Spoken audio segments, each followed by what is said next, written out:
Darlings, మన రాజమౌళి గారికి animals తో ఏదో రిలేషన్ ఉందనే చెప్పాలి. అతను యానిమల్స్ తో తీసే సీన్స్ అనేవి హీరోని చాలా ఎలివేట్ చేస్తాయి. ఈ ఫ్యాంటసీ అనేది మగధీర మూవీతో స్టార్ట్ అయింది. ఆ మూవీలో రామ్ చరణ్ కి అలాగే రామ్ చరణ్ గుర్రమైన బాద్షాకి ఉండే ఎమోషన్ అనేది చాలా బ్యూటిఫుల్ గా ఉంటది. ఈ సీన్ వెనకాతల చాలా పెద్ద కథ ఉందని రాజమౌళి గారు ఒక ఇంటర్వ్యూలో చెప్పారు. ఆ తరువాత ఛత్రపతి మూవీలో ప్రభాస్ వర్సెస్ షార్క్ ఫైట్. ఈ సీన్ కి అప్పట్లో చాలా ట్రోల్స్ వచ్చాయి, కానీ ఇదే సీన్ కనుక ఇప్పుడున్న టెక్నాలజీతో రాజమౌళి గారు తీసుంటే ఎలా ఉండేదో ఊహించుకోండి. అలాగే బాహుబలి 1 లో కూడా బల్లాల దేవుడికి అలాగే బుల్కి జరిగే ఫైట్ లో బల్లాల దేవుడి క్యారెక్టర్ ని ఎలివేట్ చేస్తుంది.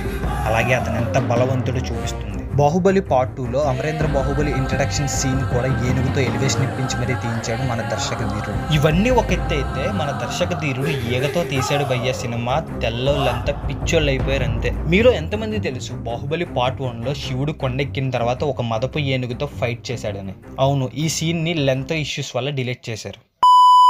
సబ్స్క్రైబ్.